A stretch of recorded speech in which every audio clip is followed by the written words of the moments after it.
So good morning. Over to you, Professor. Hello.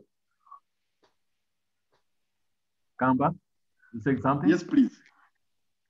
Please go ahead. Go ahead and start the session, then I can come in with the presentation. Okay, so here we are. I think the others will join us later, but I wanted to start by thanking you all very much for making it up to this moment, to this session of ours.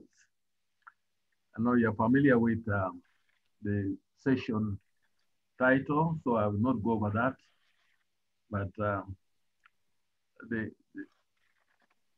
paradigm is really that despite many effective medications for NCDs, such as cardiovascular disease and diabetes, it is not likely that low middle income countries will meet United Nations Sustainable Development Goal 3.4 by 2030 of reducing premature mortality from NCDs by 1/3.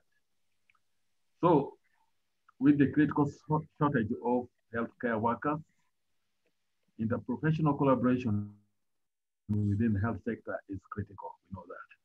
Pharmacists, we all know, remain a highly trained and underutilized resource in most of these countries. Appropriate and equitable access to quality medicines is a key challenge in achieving and improving morbidity and mortality. So I want to add that pharmacists remain very well trained, but today's pharmacists are not well positioned to improve access to quality and affordable medicines, but to also positively impact patient health outcomes from NCDs. So education has evolved worldwide to train pharmacists with the skills to provide pharmaceutical care, and evidence from research has shown that pharmacists contribute significantly to the screening, prevention, treatment, and monitoring of NCDs through services provided such as medication therapy management. So the goal of this panel presentation and discussion thereof is to provide the audience with an overview of pharmaceutical care role of the pharmacist and explain innovative approaches to improving access to medicines and patient outcomes from NCDs. I want to move on to state what you may know right now of the session objectives. One is to describe the current burden of NCDs and challenges to improving access to medicines and patient health outcomes. Two, to explain the pharmaceutical care role of the pharmacist as a key component of the team-based healthcare solutions for the management of NCDs. And three, to describe innovations in pharmacy education and community engagement in healthcare programs that will address, improve access to medicines and address the challenges of NCDs. So at this point, I would like to very formally introduce you guys. I want to introduce myself. I'm Richard Odoye-Dome. I've been here at Makerere University for nearly 38 years. And I started the program of pharmacy in 1988. So I'm the chair or called the host. So much of introduction, I will leave you to, it is there in abstract book, so you can read out the full length of your CVs. So I want to move on to introduce Joycelyn Shiva. She's a big person, Vice President of the African Pharmaceutical Forum of the International Pharmaceutical Federation. And she's from Zimbabwe. Joycelyn, most welcome. Thank you. Move on to Karen Beth, whom I have known for more than 10 years, I think, Karen, since 2011, when we met in Kampala.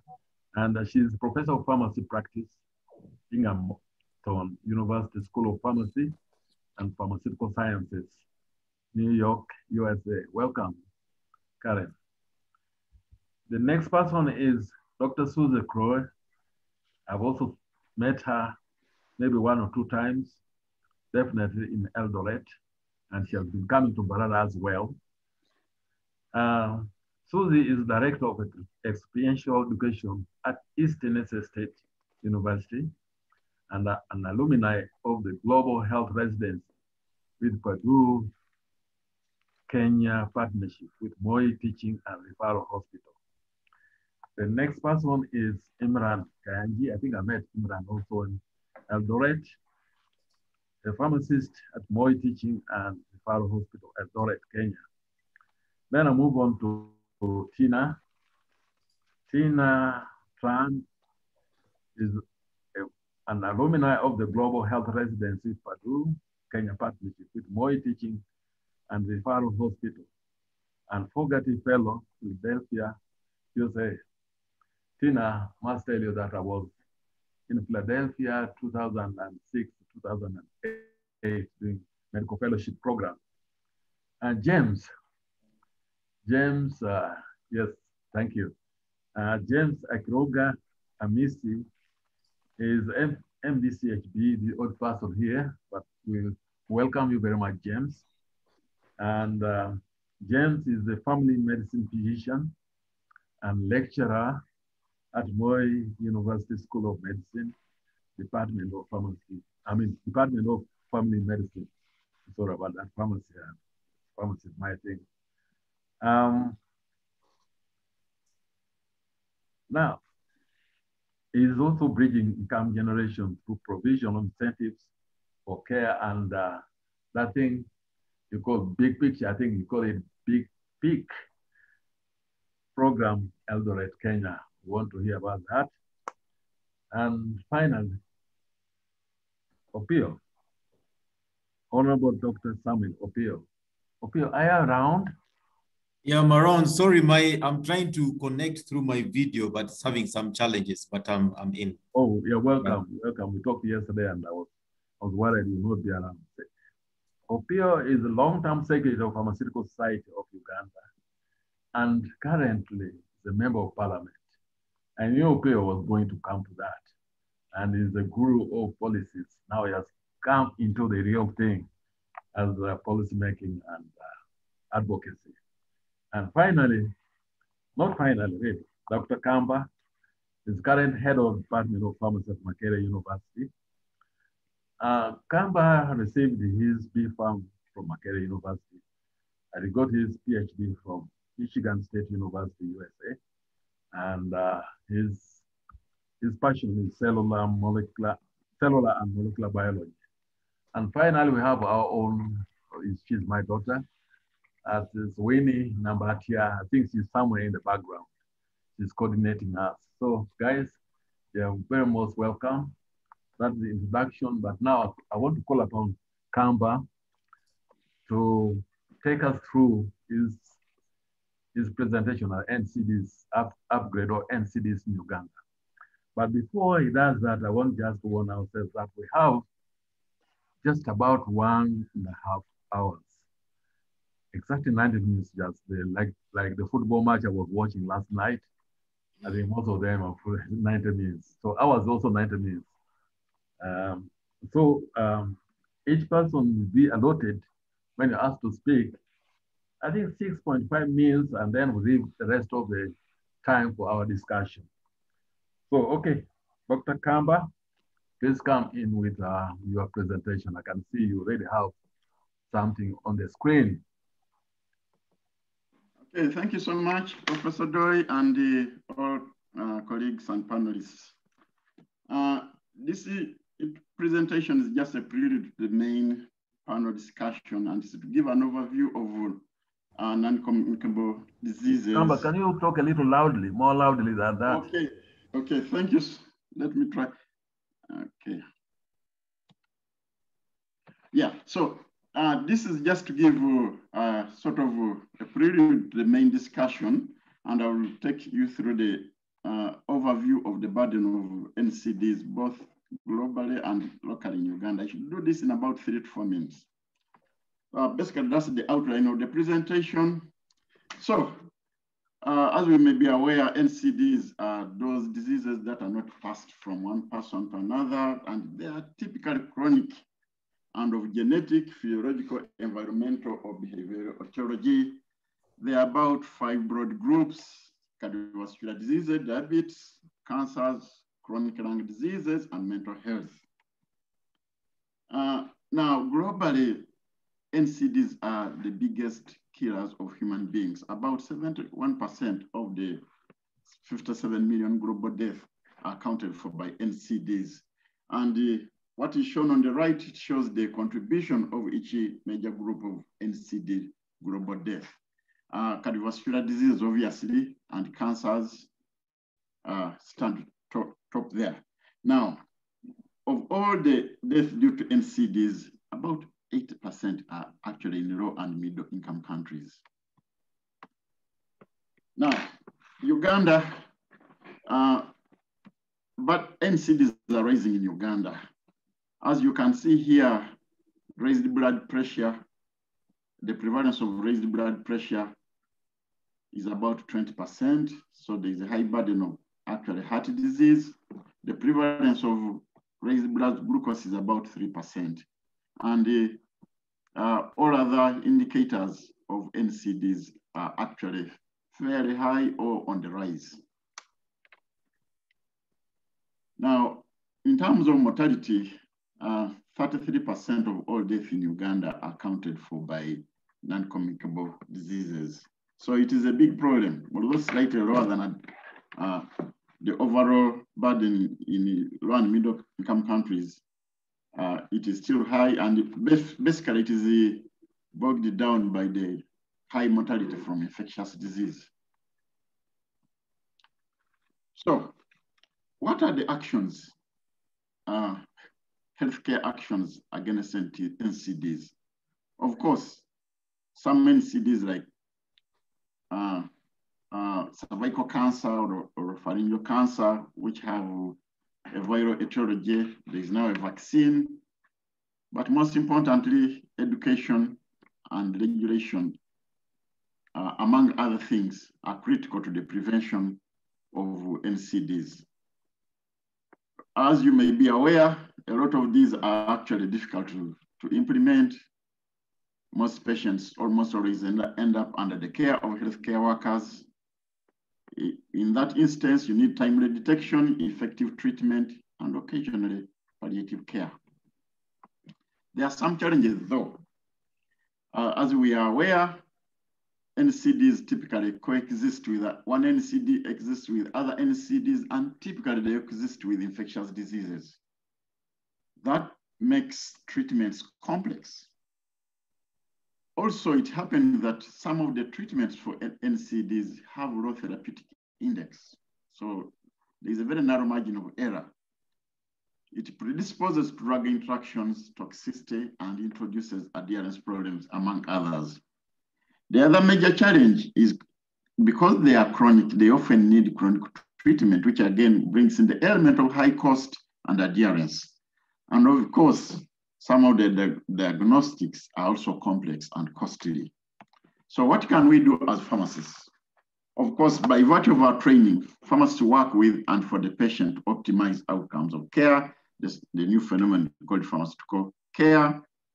Among the things pharmacists can do is finding and responding to drug-related problems as members of the healthcare teams. Now, pharmaceutical care is a patient-centered approach. The emphasis is on the patient and tailoring treatment to individual patients. And it also emphasizes a cost-effective approach to patient care.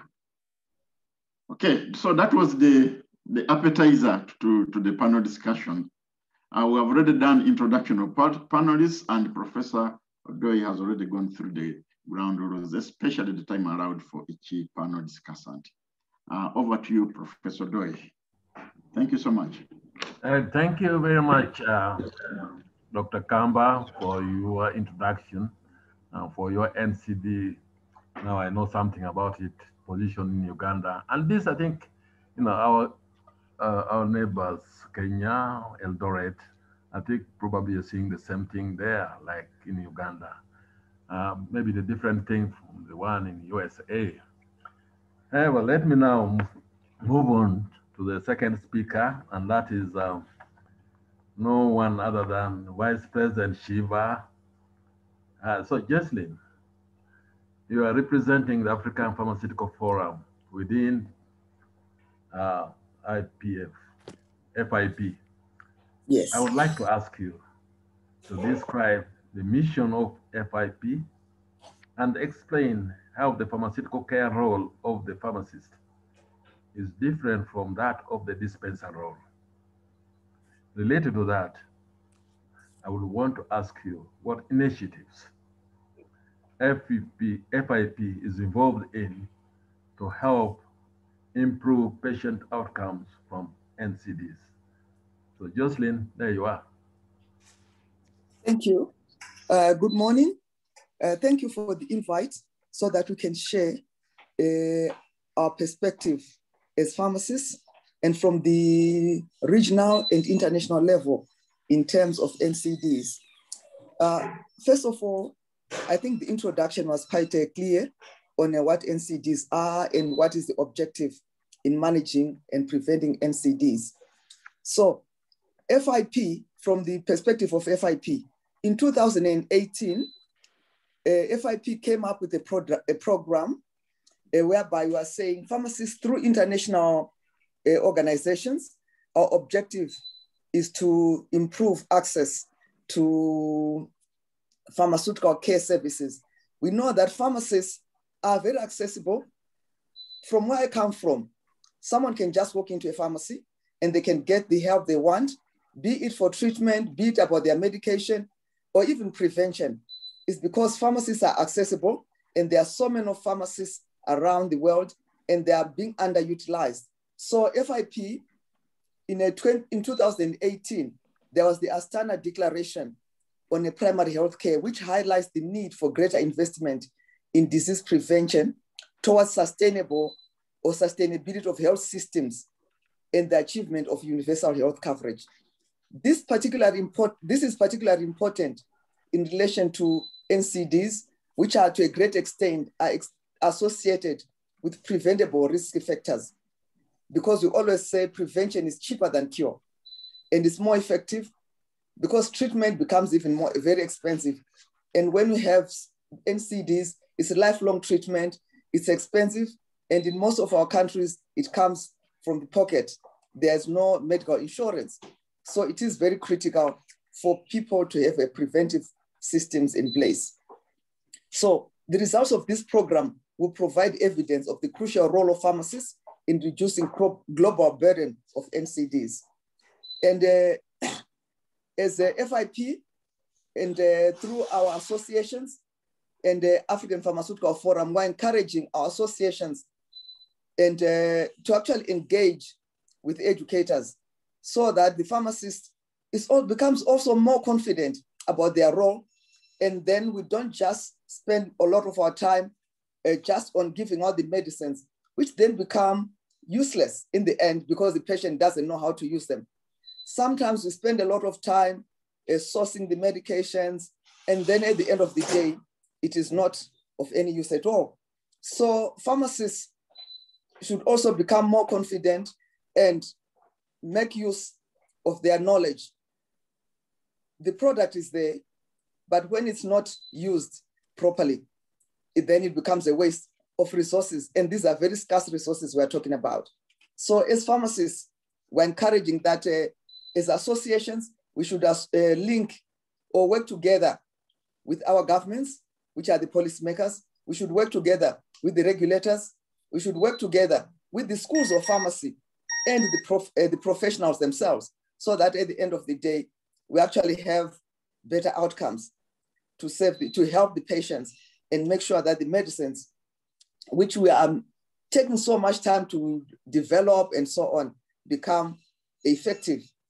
And adherence is one of the issues which always comes into play. Sometimes the patients don't adhere because they don't understand how they're supposed to use their medicines. So in terms of NCDs, it is important for the people to know that they should not just stop. What comes to my mind is with someone with diabetes, when they're feeling better, they sometimes just say, oh, maybe I'm feeling better, I should stop. Or high blood pressure, hypertension. The person feels better.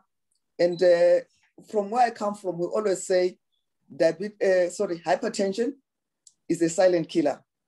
It's because it's not painful and people respond better when they're in pain. But we have to tell them that even if you are not in pain, make sure that you have you manage your NCD properly, be it diabetes, be it hypertension.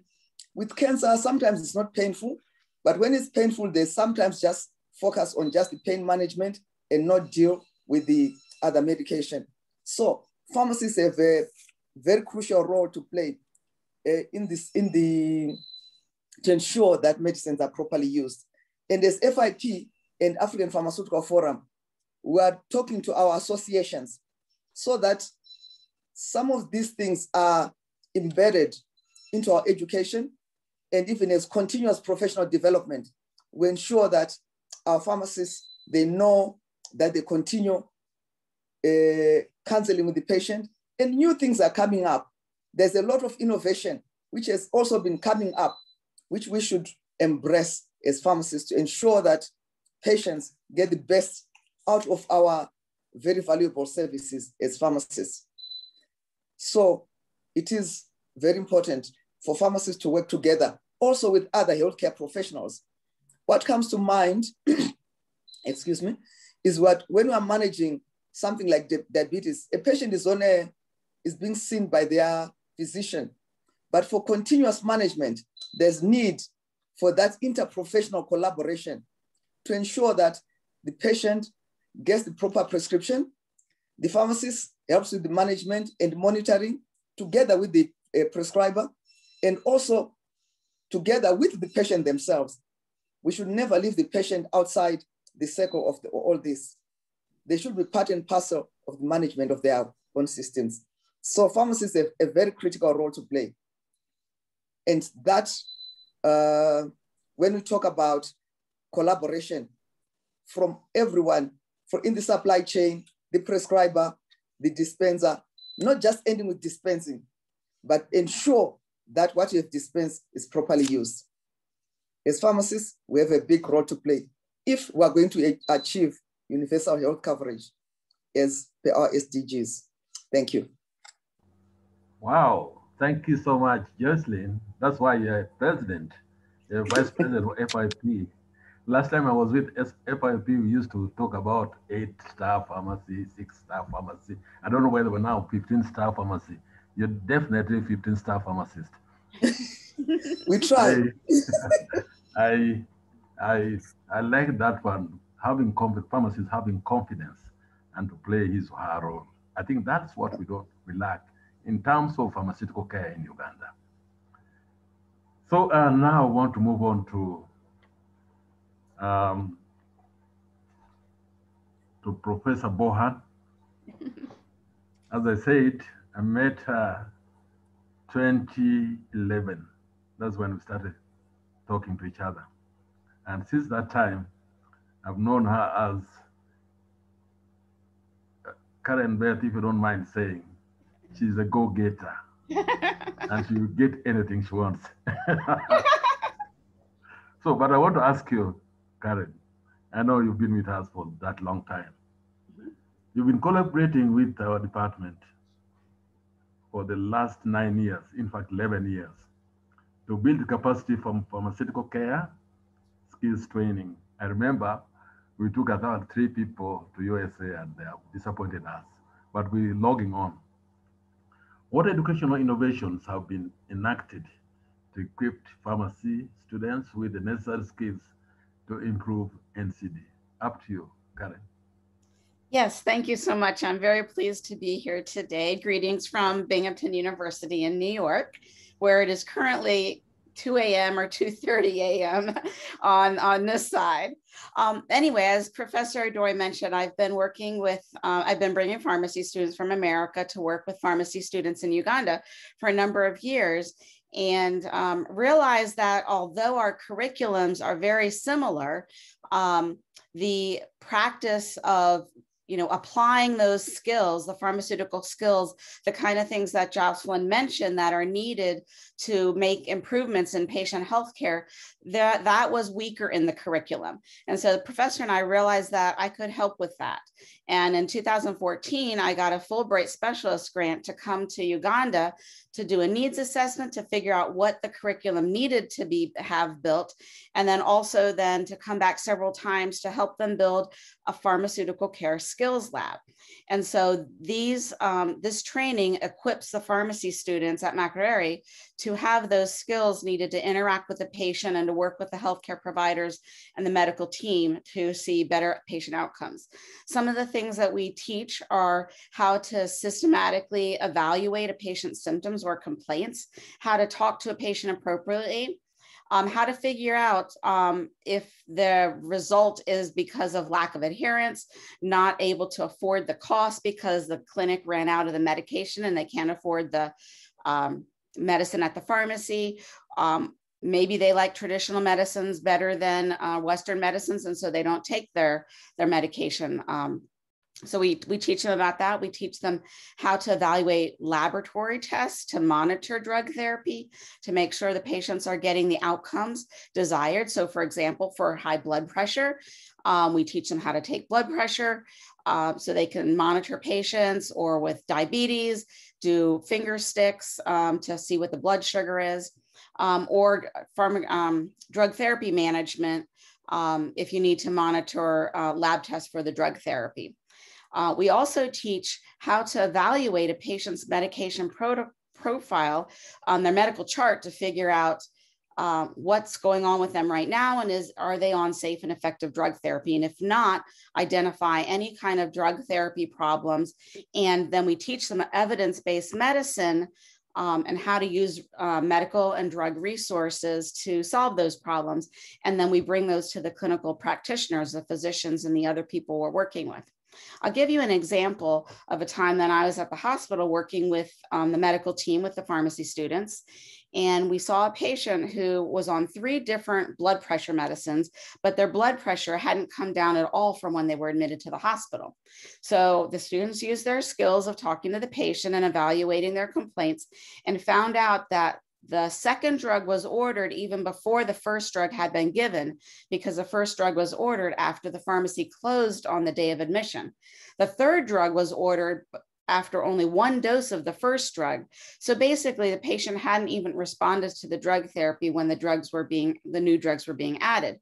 We were able to bring this to the physician team, and thereby helping that patient avoid an adverse effect of having too many blood pressure medicines. These pharmaceutical care skills can be used by pharmacists in the clinic setting, outside of the hospital, to manage non-communicable diseases. At Binghamton University, I want to tell you about a few colleagues of mine who are what we call ambulatory care pharmacists. They work with physicians in a clinic, and they work under what's called a collaborative practice agreement. That's a document that the doctor and the pharmacist write up together that says what the pharmacist is allowed to do for the patients that the physician refers them to. So sometimes they order lab tests, sometimes they change the dose of medications if it's appropriate, sometimes they order new medications. But 2 of my colleagues work specifically with diabetic patients, patients who have hypertension, cardiovascular disease, lung disease.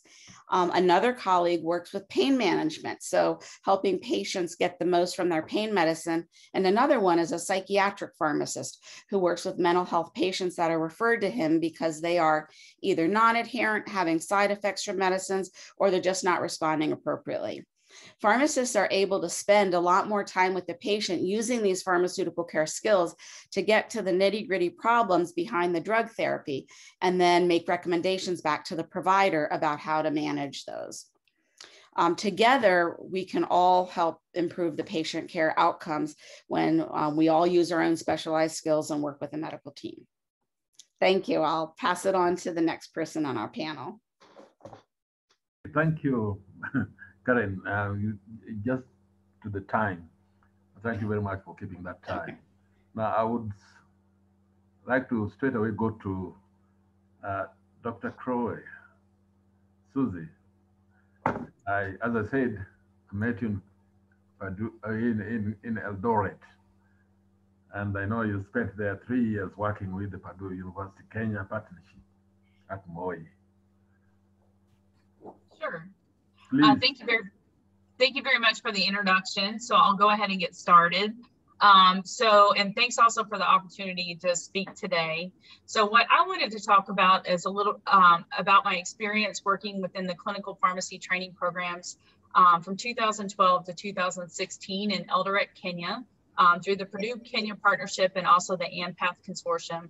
I'm the first person from the Empath Consortium talking, so I thought I might just give a brief introduction of what that actually is. So Empath began in 2001 as a partnership between Moi University, Moi Teaching and Referral Hospital, a number of North American universities, including Purdue University, which is where I trained within Kenya, and also Tina as well, and then the Ministry of Health. The motto, I guess, for Empath is leading with care. So meaning the focus is primarily on improving patient care, and all other things such as teaching, training, research, all of those things revolve around improving patient care. So patient care comes first and those things follow. The Purdue Kenya program includes clinical pharmacists and faculty from Purdue, also from Kenya, that have had a sustained presence in Eldoret, Kenya since 2004. I was actually with the program from 2012 to 2016, so several years after the start of the program.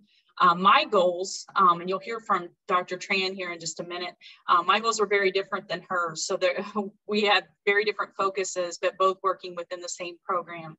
My goals were working on building clinical pharmacy services within Kenya, within internal medicine, and also within a cardiac care unit there that was newly formed, and also on building clinical pharmacy training programs in Kenya. So just to talk about one of those things, so with the cardiac care unit, the Duke University led cardiac care unit first opened at Moi Teaching and Referral Hospital in 2013. I worked within the cardiac care unit to develop infusion protocols, improve patient safety, trained nurses and staff on how to use those protocols. I also worked to build a sustainable supply of medications within the unit.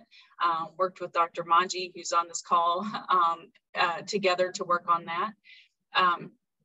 While I did that, I was also working on incorporating pharmacist rounding within the physicians and nursing team in the unit. I also had a patient care focus in all of my activities. But while I was doing those things, I was able to train both Kenyan and American pharmacist learners alongside me as I did it. And I think this is just one example of how leading with care leads to the development of education and training programs, which I think is important for students to learn from those types of experiences. Another example of where important infrastructure was built by the Purdue Kenya program to meet a patient care need is anticoagulation management. So the Purdue Kenya program first conducted a needs assessment to identify the need for anticoagulation management. With rheumatic heart disease and a number of the conditions that happen, there's definitely a need for anticoagulation. After that, anticoagulation services were developed for patients.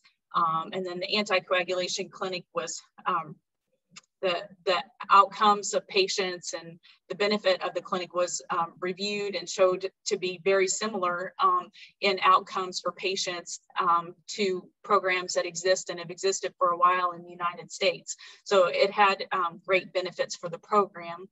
Another one is diabetes management programs, which were developed to address barriers to patient care to diabetes. And were actually shown to have significant decreases in the hemoglobin A1C. And again, the anticoagulation and diabetes management services are important clinical pharmacy education opportunities for students to learn from, hopefully multiply those types of experiences elsewhere when they move on and outside the program throughout the country of Kenya and Uganda or wherever. And so those types of learning opportunities are great ways for students to expand clinical pharmacy care throughout the country.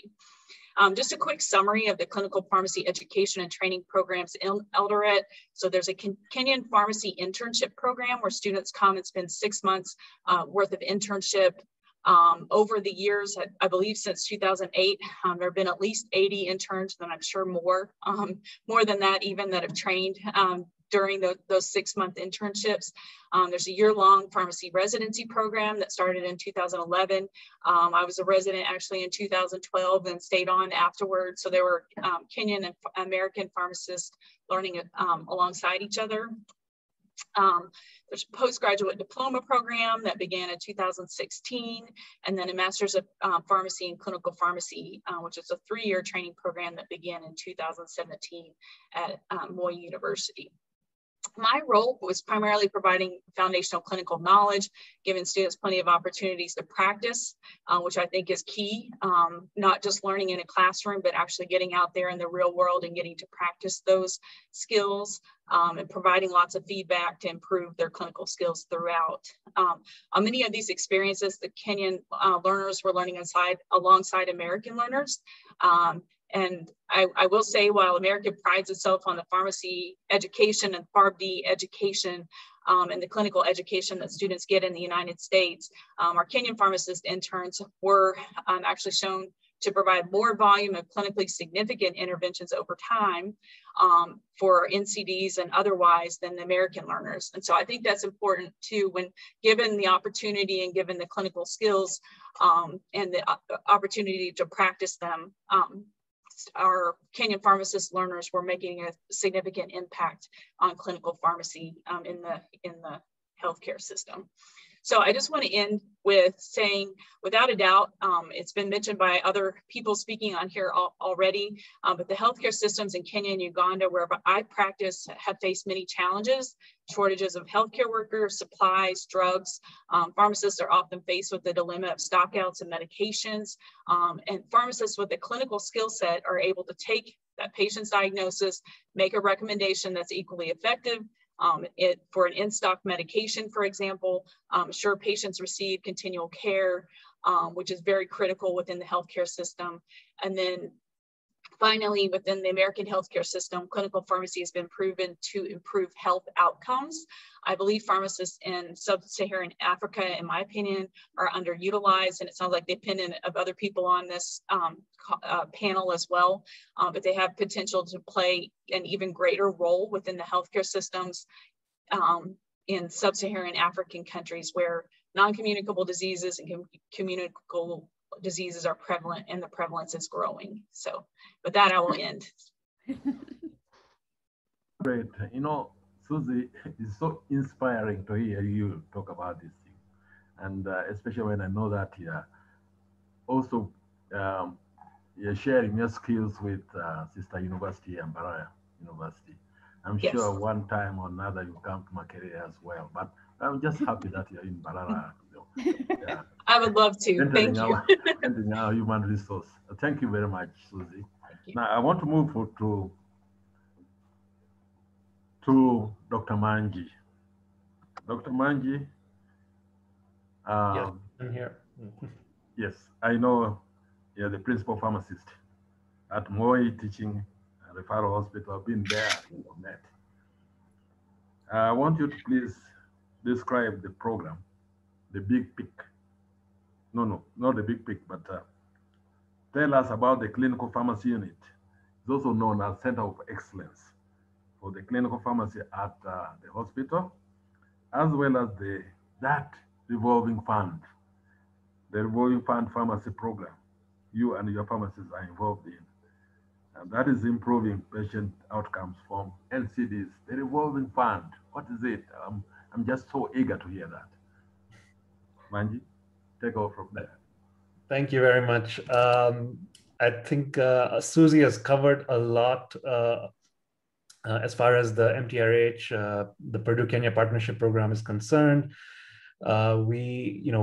I just to give you a bit of a background. So I have been with MTRH, that's Moi Teaching and Referral Hospital, since 2008. So just as the Purdue-Kenya Partnership was picking up, I essentially have worked very much hand in hand with the faculty from Purdue Moy University and MTRH to bring up this clinical pharmacy program. So my background is I'm a pharmacist. I'm Kenyan, and so I'm an employee of Moy Teaching and Referral Hospital, and I currently lead the clinical pharmacy program there. I've worked with Susie and Tina, who's going to speak after me, and many of the other faculty from Purdue to bring up these programs. So essentially, I'm not going to repeat what Susie has talked about because she's pretty much in a broad sense covered everything that the clinical pharmacy program at MTRH does. I will add that one of our to the goal that yes, patient care is our primary goal, but the other goal that I would add is that we are very much focused on building future leaders in pharmacy within Kenya and East Africa, and through our training programs. Susie mentioned the residency program, which one of the lessons that we learned very quickly was that, yes, it was an American style program that we had to adapt to Kenya. And as far as regulators are concerned, the Pharmacy and Poisons Board in Kenya did not recognize like a residency. And so we had to quickly change the program and get it to become a postgraduate diploma in clinical pharmacy that's more of an, it has an academic look to it, but principally is the same in terms of the teaching that we provide, the education, which is more experiential compared to like a traditional diploma where you would be in a didactic classroom and be learning in class. Our programs are primarily bedside, working with the patient and working to improve not just the patient care, but now the knowledge that the pharmacist has when providing the service to the patient. And I will add also that many of the graduates of these programs, from the residency to the internship to the postgraduate diploma and now the master's in clinical pharmacy, are now leading programs of their own within our hospital. And so, they're leading their own services. And so we have pharmacists specialized in different areas of practice within Moy Teaching and Referral Hospital, which is one of the largest referral hospitals in Western Kenya. It's the second largest hospital in Kenya, serving about a catchment population of about 24 million and about 23 counties in and around Western, Northern, and Southern Kenya. And so these specializations are very important. Susie mentioned like the cardiac care unit, which she helped build up. And the important thing was that, after she left, we have a clinical pharmacist who's leading that area of critical care and is continuing to provide the education to future pharmacists, but also making sure that the care continues and patients are receiving the best possible care. Other areas, she mentioned anticoagulation. We now have pharmacists in the ICU. We have pharmacists in the surgical areas, reproductive health, pediatrics, oncology, HIV. So all of these areas, have clinical pharmacists running who we have trained within these programs. And so the important message I would say is that while we are building all of these education and research programs, our core focus should always be on how can we build the infrastructure for clinical, not just clinical pharmacy, but overall patient care systems, so that we are meeting the needs of our patients and the needs of the institutions that are managing these patients. and not just focusing on the research aspect or the education aspect, but building these together with the aim that we are going to improve patient care, but also build the future leaders of pharmacy. Then just segueing to the Revolving Fund Pharmacy program, which is slightly different from clinical pharmacy, but I think it's very well linked to it. Empath, as Susie mentioned, works in the community as well. So not just a tertiary referral hospital, but Empath has a presence in over 500 health facilities, ranging from the lowest level, which is a dispensary, all the way up to a health center, and then previously known as district hospitals. We have now sub-county, county hospitals, as well as and then the referral hospital. And so when Empath was changing its focus from HIV to being more of a overall healthcare provision, and especially with relation to non-communicable diseases, as we had our presence in these facilities, we quickly realized that there is no way that we can carry out any NCD related program without essential medicines being available. So when we went in, this was in the early 2010s, we found that most public health facilities have availability of less than 30% at any one time of essential medicines. And it was worse for NCD meds, which I would say is almost like 0%. And so and we realized that it's an ethical conundrum, because you can't go in there, screen thousands of people for hypertension, for diabetes, for cancer, and then tell them that they have this condition that we can't really do anything about because we can't provide them with the medications. They're not able to afford them in the private sector. And the government facilities which they rely on don't have the medications available. So what we ended up doing is creating this model where we would have a pharmacy within a public health facility that would serve as a backup to the public health facility pharmacy. And so patients would essentially be able to purchase these medicines at a very subsidized cost if the facility pharmacy doesn't have the drug. And then the fund, basically whatever is collected, would now be used to restock the drugs at the facility and make sure that patients do not leave the facility without medications. So these currently we have a presence in about 95 health facilities, and we've had to modify the model depending on the type of facility and the level of care and the volume of patients that we see. But right now, because of this model, we've been able to ensure over 90% availability of essential medicines, and specifically for chronic disease drugs, for hypertension, diabetes. And this program has been able to support many of the other Empath programs, including our NCD programs, as far as at the level of the facility, but also at the level of the community, which the next speaker, Tina Tran, Dr. Akiruga, will talk about, which is the Big PIC program. At the level of community health groups, we're able to support medication access, and it has really changed the way we manage chronic diseases and NCDs at the lowest level of care. So I can talk for hours about RFP, so I want to stop there. But maybe later on, if we do have time, and if anybody wants to reach out, I can talk a little more. And I've published quite a few articles in peer-reviewed journals about the RFP program, and you can have more details from there. So back to you. Thank you. Good. Thank you very much, Manzi.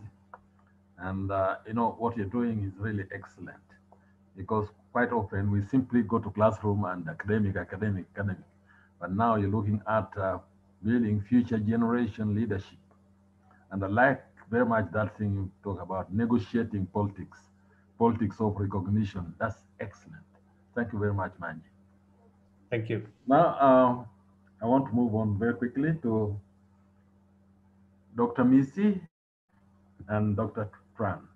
I'll put you together, but I'll give you the same question, but slightly different, and I will say what the difference. Now, I know you work together on the Big P program, family program in Kenya. I want you to describe this program and some of the positive patient care outcomes that have been made possible through the program. I want Dr. Akiruga will provide overall description of the program, his vision, and few details of how the program is operated. While Dr. Tina will provide data on outcomes observed thus far from the program. So let me start with Dr. Misi.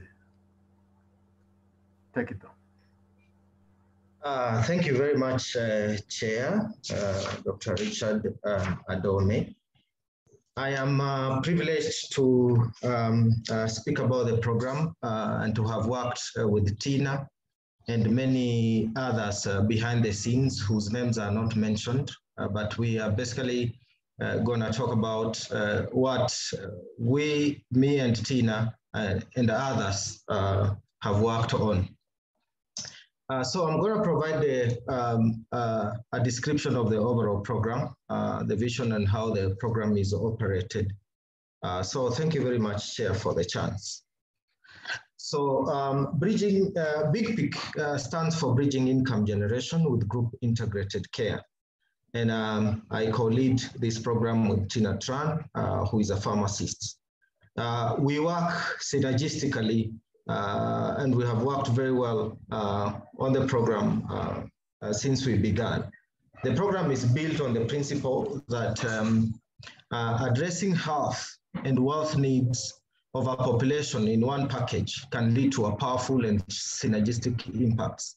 And we're going to be demonstrating this as we go along. And the second principle that we work on is that beyond health and healthcare, social determinants of health play a large role on impacting overall health outcomes and inequities. This is an innovative service delivery program that is designed to address some of the social determinants of health responsible for health inequities. As you may understand, social determinants of health are conditions in which people are born, grow, live, work, and age. You've heard a lot about the Empath program, and so we operate within the big umbrella of Empath, of the Empath program. And so I'm going. I want to thank Imran Manji and Dr. Sui for explaining how the Empath program works in detail. That makes our work easier. The program is based in Western Kenya. Kenya is divided into counties. We work within Bungoma County, to be specific, Webuye West Sub-County. It began on a pilot model in 2016, and it's been running for the last 5 years. We use paper-based documentation of visits of patients in the group activities. And we also have an electronic medical record system that is connected to the rest of the Empath system. We do group care activities, and the group care activities, we have a clinical officer who is a lead person who goes out together with a pharmaceutical technologist, community health volunteers, and group empowerment service providers, whom we essentially call GESPs. They play a very big role in terms of the SME aspect of putting people together and bringing their monies together to achieve certain objectives. We do monthly scheduled clinics. We also do drug deliveries when we are not able to do the clinics. We also participate in community screening events and education events. We work within the Milo community, and this community is composed of approximately 15,000 people within the sub-location. The intervention basically is that Big Pick utilizes community-based microfinance groups as a platform to deliver portable care. And it is designed on the FLTR model, which is essentially find, people with problems, link them to care, treat them, and not just treat them, but retain them in care to see the overall outcome at the end. Big Pick relies heavily on the power of community-based microfinance groups to draw members into the model. The community-based microfinance groups help to increase the wealth of members. In these aspects, we help find markets for them. Most of them are farmers. So we find markets for farm produce. We educate members on value chain improvements. For example, those that produce vegetables, we help dry them to preserve them for sale when they are out of season. We help with packaging of some of the other produce. We offer accessible health. And how do we do this? We do that by eliminating the geographical healthcare access barrier. So we bring care into the groups. So when people meet to discuss their finance issues, their group care activities, their SME activities, we also use that opportunity to check their blood pressures, check their sugars. Those who have chronic diseases like diabetes and hypertension are seen by the clinical officer. And when they are done, they continue to discuss their money issues. We also use this opportunity to address men's care. I don't know the communities that the rest of you work in, but I probably know in the East African region, in Uganda, maybe Tanzania, that it is very difficult to bring men into care. You know, if you have a chronic disease, they are likely to fail to seek care. But if you talk about money, men will be there. And so we have used this opportunity to ensure that we address men's needs because most men present late for chronic disease conditions. You may be aware of the so-called macho image of men and how that is detrimental to care, more especially of chronic diseases and specifically non-communicable diseases. And so we are able to prevent late presentation of men with chronic care diseases and also prevent complications. The forms of care that we give in the model, we do chronic disease care, so hypertension, diabetes, epilepsy, palliative care, arthritis, and we basically have these broad-based clinical teams that I described earlier. We do a very small amount or very small limited care of acute care because we work in a malaria endemic region, and so it is difficult to take care of the chronic disease conditions and not talk about the acute cases like malaria in this area. We are also involved in integrated cervical cancer and breast cancer screening programs. We have recently introduced mental health care in our team. So we are also doing mental health screening and linking them to appropriate care. We also get involved in point of care investigations, and we also do some of the complex investigations. We carry along our ECG, a portable ECG machine. We also carry along a point of care ultrasound that we use in the primary care settings to help make diagnosis. We also do the other point of care investigations like blood sugar, I-STAT6, hemoglobin A1C. Now the program has an interlinked referral pathway. So apart from the group-based care, those that require higher level care, we are able to link them to a health center where we are involved. It's called Milo Health Center. And in this center, we have family physicians visiting this center twice a month. And so referrals that need higher care are referred to this center. From that health center, we can also refer patients to the county health, which is the Webuye County Hospital, in case they require that. And we can also refer the patients all the way to Moi Teaching and Referral Health, which is a tertiary facility that caters for all our other needs when patients require to be referred. Finally, our vision is to expand the model beyond the Milo community. We also want to be able to demonstrate the impact of the program on health outcomes within the community through appropriate research and dissemination activities. We've been able to, produce some work that has been published in peer-reviewed journals from these activities. We want to expand the economic enhancement activities through appropriate partnerships and be able to grow the wealth component of our model. We want to truly expand research and education within the model.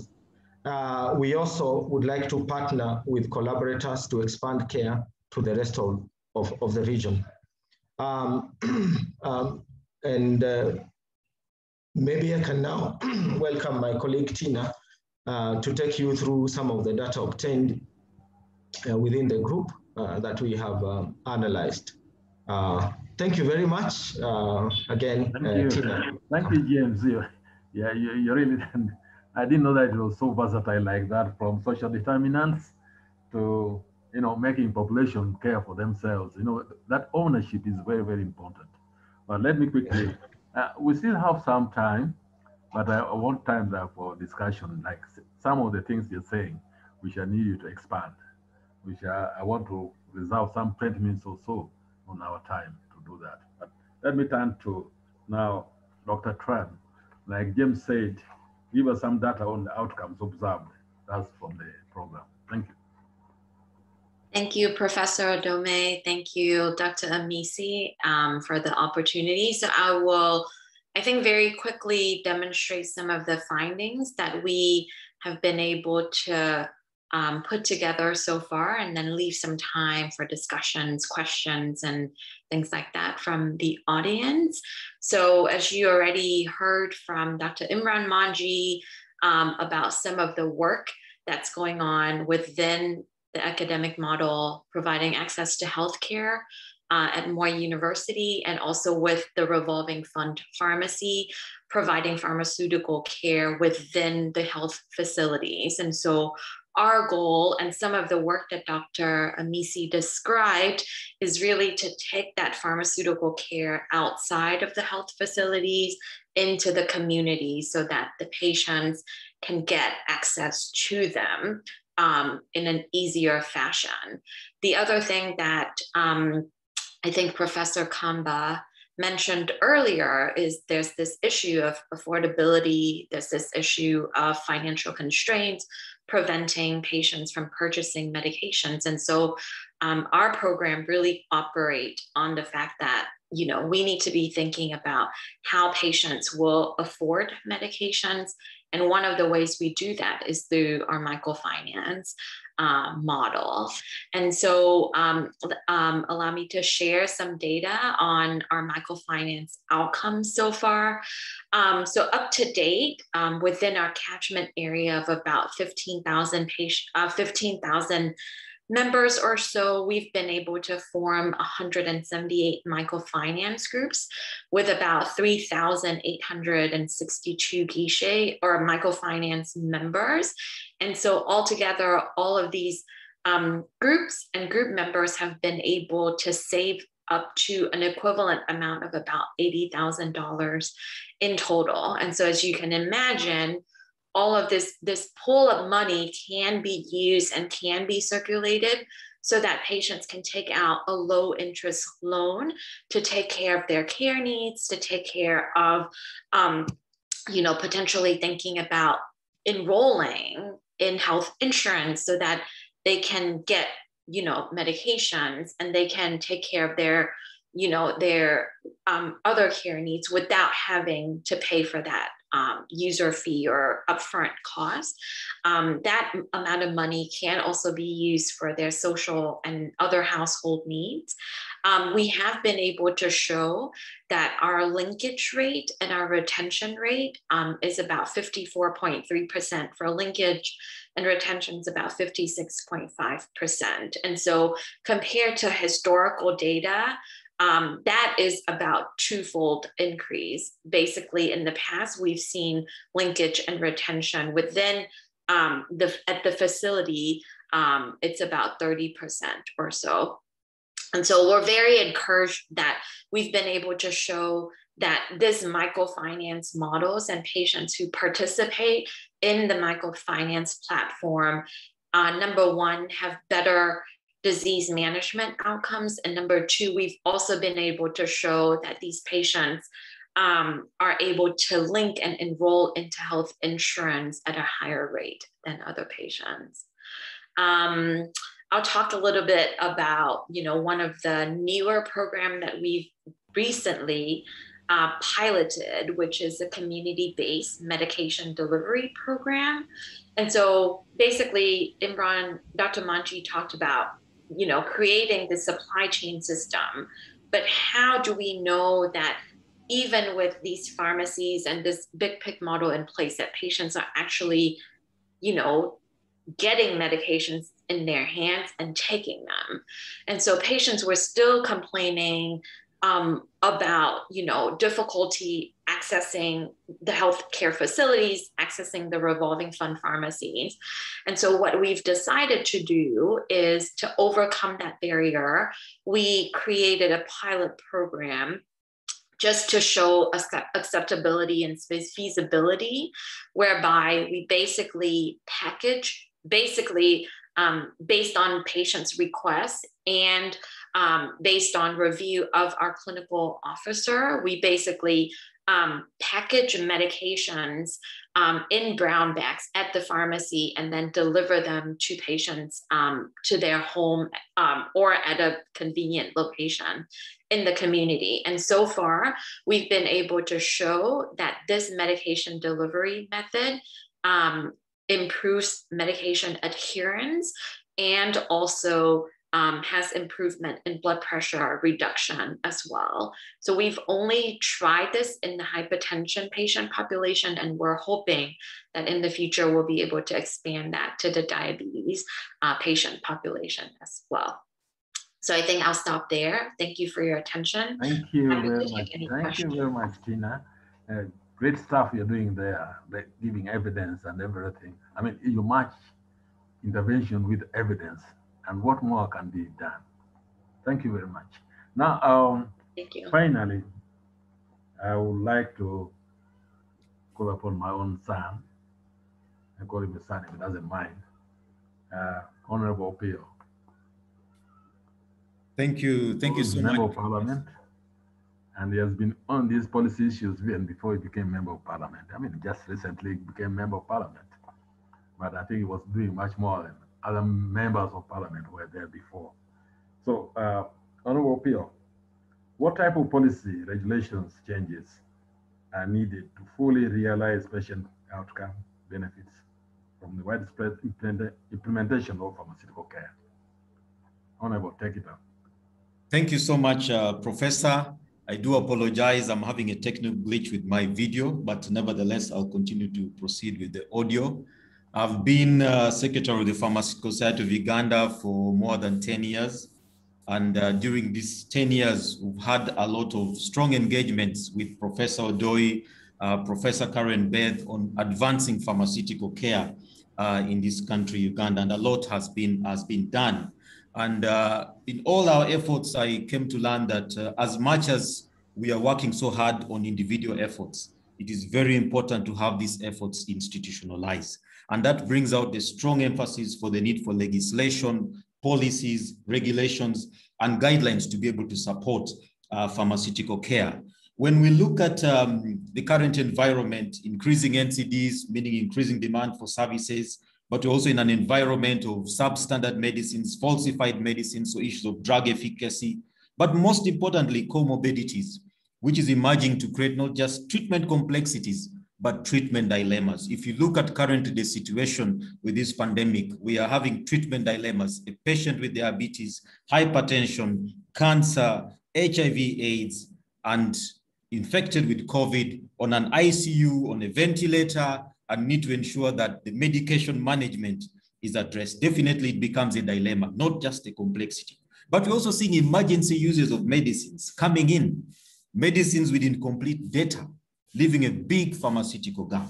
So that shows clearly that the need for pharmaceutical care services is much greater than it was before. And it presents the fact that we should no longer look at it just as a pharmacist's priority, but we need to make it a public health concern and a political agenda. And it is out of these challenges that even as the Pharmaceutical Society of Uganda, when it came to the general elections, we came up with what was called a P20 plan. P20 plan meaning 20 pharmacists, sending them to parliament. Out of the 20, we managed to get 8 that were nominated. Out of the 8, 3 of them were successful and are now members of parliament.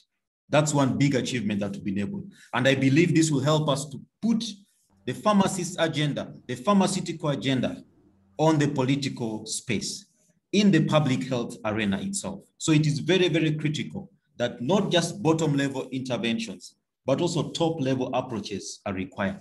And I'm glad to say that out of our engagement in parliament now, I've been able to create the Medicine and Health Supplies Parliamentary Forum, which has been initiated in Uganda. We're also glad that among the 3 pharmacists, one is now the Shadow Minister of Health, from the opposition to help give alternative policy. So it is very, very important that positioning of pharmacists is also very, very key in positioning the pharmaceutical care agenda, not just in Uganda, but across the region. The second issue that we need to emphasize on, and from a legislative perspective, has been on national budgets. I have looked at many national budgets for medicines. If you look at Uganda, it's about $100 million. Next year, it's increasing to $150 million.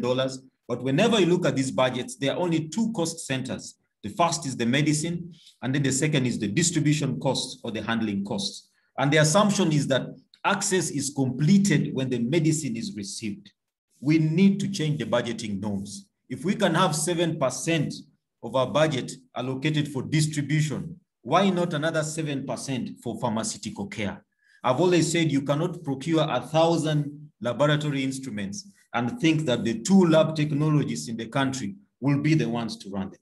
It is very important that the budgeting norms need to be redefined, but we also need to redefine access. I've always said that access is not complete when the medicine is received. If a patient receives the product without the pharmaceutical care service, they have not received the drug, they have received the poison. If they receive the product with the pharmaceutical care service, they have received the drug. It is very important that we redefine what access means, and we need to target to the pharmaceutical care component, such that any budgeting processes must ensure that you don't just budget for the drug, you don't just budget for the distribution cost, also budget for the pharmaceutical care cost. This is one thing, and I hope that this summit will capture this as a very strong recommendation. When we go into at the ministry level, we've seen a lot of programs for HIV/AIDS, malaria, TB, and in Uganda, we've seen that it has successfully brought out the issue of pharmacovigilance, which is a component of pharmaceutical care, mainly for the infectious diseases itself. We need to see programs established for NCDs, for diabetes, for cancer. And I believe through this, pharmaceutical care will emerge as a very strong specialized service that is needed itself. But not just on the program itself, we need to also ensure strong participation in public service review structures. In Uganda, the public service structure is reviewed every 10 years. Because of delays, it was reviewed. It was last reviewed in 2005, but last year, after 15 years, the review has been done. And we strongly lobby to ensure that we get pharmacists, not just as supply chain pharmacists, but also bedside or wardside pharmacists who can be able to address that role of pharmaceutical care. We are glad that a draft is already in place. There are still other discussions that is ongoing, and that emphasizes the need for having a clinical infrastructure to be in place. But in light of that, we also need to have the staffing norms.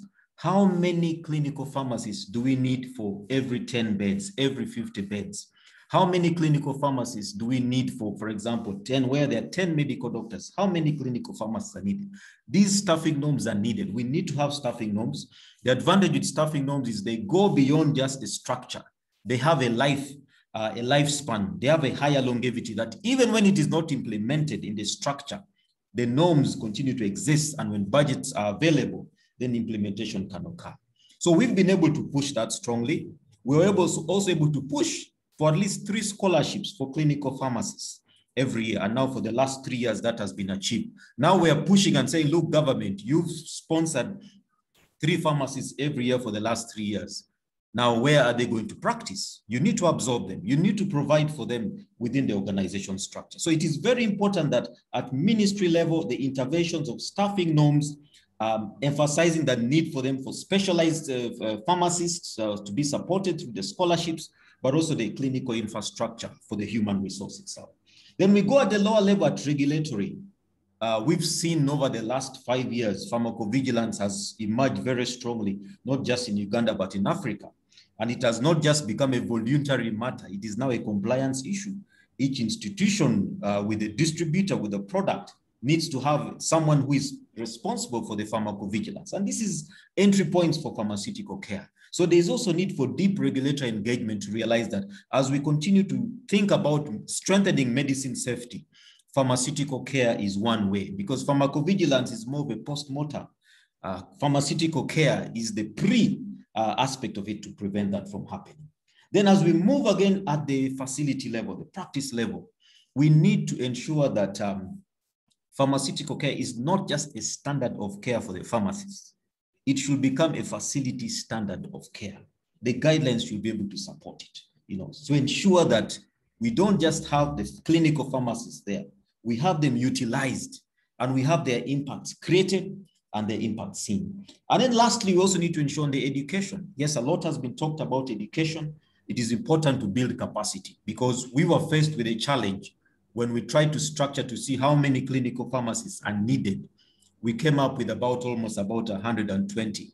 But when we looked at how many are available, we realized we could actually not meet the training units and the numbers that had been trained so far could not meet the demand that we're trying to, or the positions that we're trying to fill. So it is very, very important that the whole design for policy should be like a conveyor belt design. You have the education unit that is churning out, you have the regulatory, you have the ministry, you have also at the national level. So in summary, we need to ensure that pharmaceutical care for NCDs is not just a pharmacist priority, but a public health concern, and we need to make it a political agenda. And it is something that we as pharmacists in parliament in Uganda want to drive it very, very strongly. Secondly, we need to ensure that at the budgeting level, the budgeting norms for medicines needs to be changed. It is not enough to budget for just the cost. You need to also, of the drug, you also need to budget for the cost of the pharmaceutical care service that is put. So that cost center, the norms need to be redefined. But also we need to redefine access. That access is not just receiving the drug. When you receive it, you've just received the product. When you receive pharmaceutical care services, you've received the drug. When you don't receive the pharmaceutical care services, you've actually received a poison and not a drug. So we need to redefine what access means. And then of course, we need to ensure that at the ministry level, the policies come out very, very strongly to support staffing norms. Organization public structure reviews need to be expanded.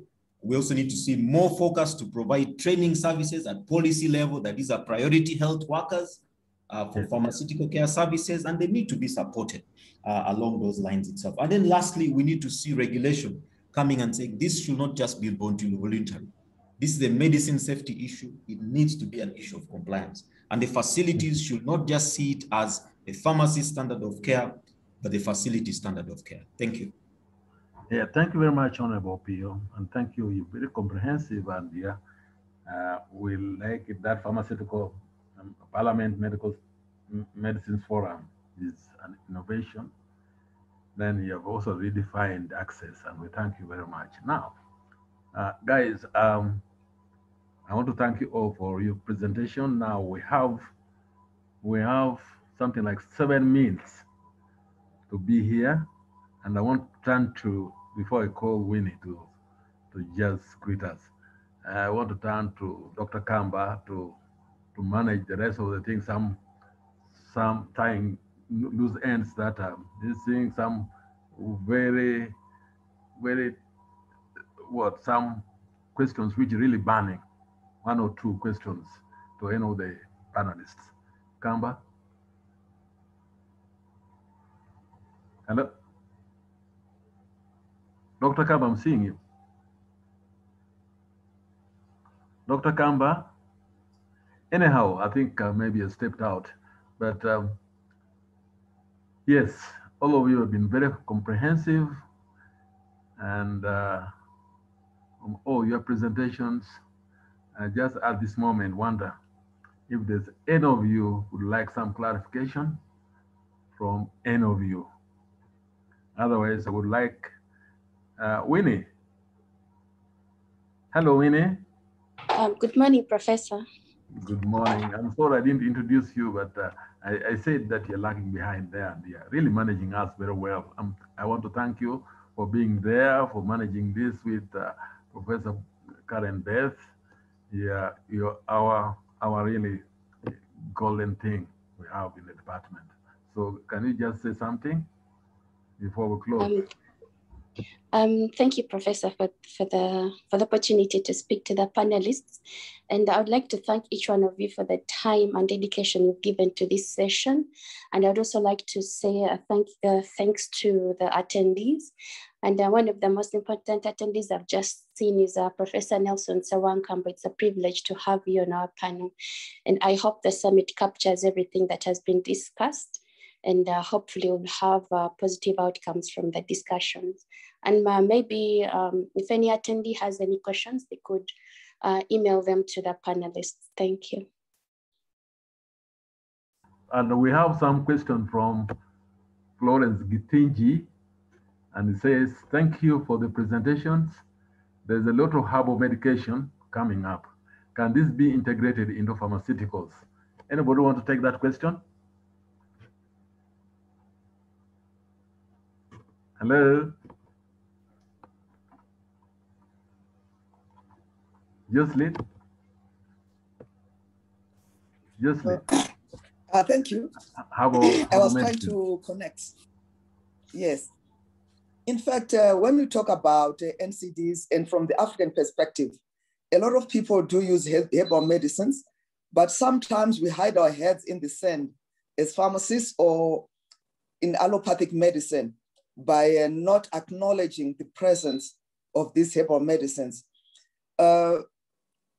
What should actually be encouraged now is whenever someone comes in and we're trying to help them to also understand their background, because we sometimes have these patients not taking their medications because they're taking herbal medications, and because they are actually embarrassed to tell the pharmacist or the doctor that they are taking herbal medicines. So it is important for the healthcare professional to acknowledge the patients we are dealing with, that they use herbal medicines, and then we also incorporate them into understanding their management.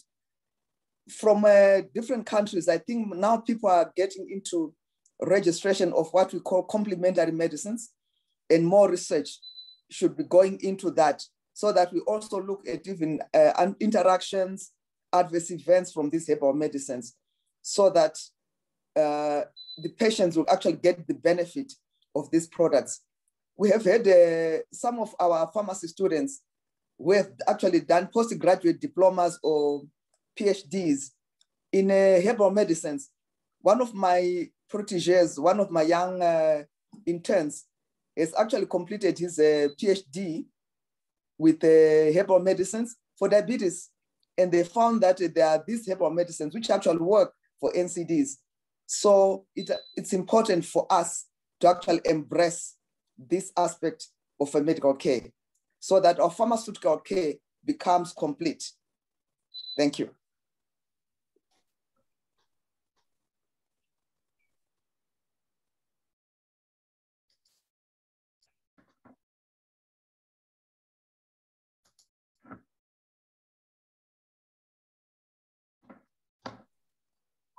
Oh, sorry. You didn't hear me. I was asking James, because he's working very closely with the community, and whether he has got any comment on that question of the herbal medication. It's really coming up in this pandemic. In Uganda here, you know what's happening, and there's a lot of debate on preparations, herbal preparations that because of the difficulty of COVID-19, it's coming up every corner of the country. And the herbal preparations are coming up, and there's a big debate on it. Manji, any comment? James, are you there? Yes, James and Manji, I think, are different, but allow me to say a few things. Let me start by saying that my own grandmother, when I interacted with her as a small child, whenever I had any problem, whether a wound or abdominal pain or some headache, she would always have a solution. You know, she would either dash into some bush and come back with some herbs that she would chew. And, you know, for some reason, I got relief of whatever symptoms I had, whether it was just psychological improvement or not, Yes, I'm not sure. That's Yes. all. We benefited from all our grandparents, our mothers, Yes. and when we talk in our group, in our peers, we say, how did we negotiate the diseases when we were young, because we all grew up in a village, and those herbs are really very important. But let me take this opportunity before these guys close us to just 10:30 to thank you once again very much for excellent preparations, excellent presentation and your topics, and managing to keep up. And I also want to thank the technical people, because yesterday, I understand, was a bit of fiasco in managing the technical setup of Zoom. We have managed to go through it without much problem today. So I want really to thank those people who helped us set it up. Professor Karen Beth and Winnie Nambatia, they're behind all this. And I hope we meet somehow in future. Thank you very much.